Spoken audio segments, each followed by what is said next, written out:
So I'm in the Hotel Dolnoslansk here, and this is what I found an expensive room, although it does meet the needs. It's a bit dated, but it's clean, nice and quiet. This costs 210 Polish zloty, including breakfast, for a single room. Should get a little bed, and how much is 210 zloty? It's about 105 Bulgarian leva, 50 something euros. That's nowadays the price is. It's not too bad, honestly. In the Netherlands, you would pay a lot more. But yeah, keep reminding yourself that it is a remote location outside the tourist season right now, and the prices have really increased. That's just all I'm trying to say. It's not like I cannot afford it. I easily can. Here's the view, and that's not much to write home about either. But I do love this sort of remote little places, so I choose these on purpose. I'm not complaining or anything. I enjoy the vibe.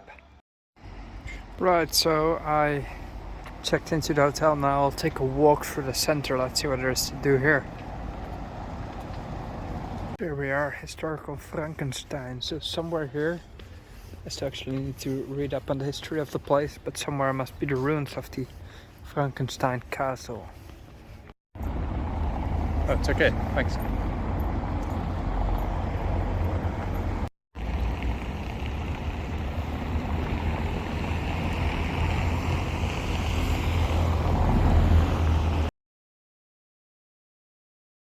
Not quite sure.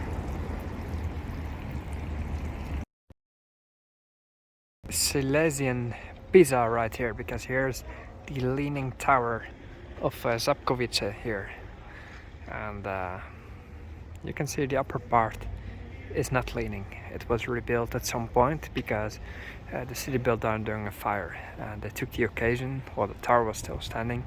They took the occasion because they were rebuilding everything to reconstruct the upper part of the tower.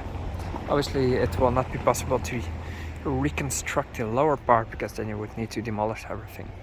In any case, horizontally there's 2 meters difference from the lower part to the upper part.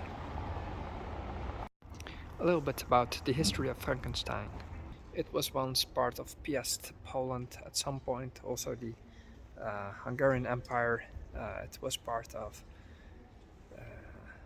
Bohemia as well, so let's say the Czech Empire back then. And it at some point had the plague epidemic, which was in the 17th century, right? And a third of its population died, and that has been said to have inspired the Frankenstein story, or at least some of the events related to the plague epidemic. And again, after 1945, before it was part of Prussia, and then the war happened and it was switched from the German Empire to Poland after the Potsdam Agreement. And here's an old abandoned German church. We can still see it was built at some point in 1825 or 1895, not sure. Anyway, lovely.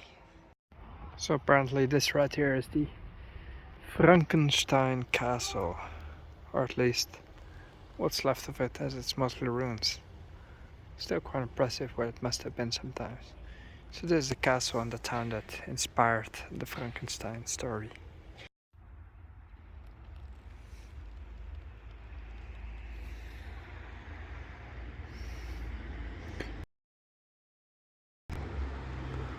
Wow. So I ended up in Pizzeria Milano here in the town center. There's few options to eat, but I found this lobby pizza, or the spicy one. It looks great, so gonna enjoy this. Costs 5 euros for a small pizza.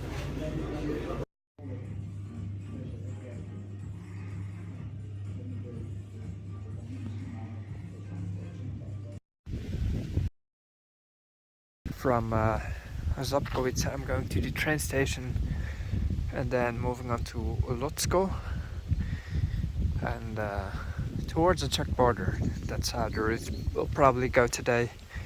That's how the most convenient and first trains are, so that's probably what I'll follow. The park here around the city walls is quite nice. I have to say the hotel was bad. Turned me off a little, like when I have to start the day without a good coffee, there was no milk. You have to ask for everything. Is there some milk for the coffee? Food was a bit poor. You do still really get the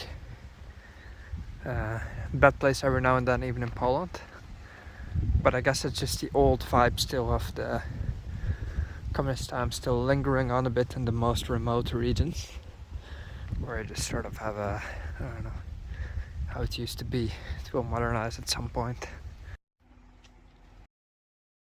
Towards the station again, past these real nice houses.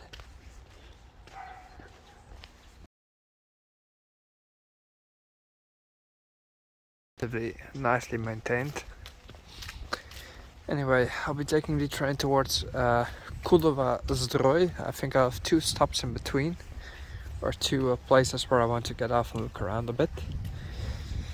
At the end of the day, the plan is to make it towards Zdrój and then walk across the Czech border. I'll see if that's eventually what I'll do, but it seems the most logical way to do it right now. Just to remind you that the end of my trip will be Bratislava, Slovakia, and from there I'll fly back to Bulgaria. So I have about 4 days left to make this tour.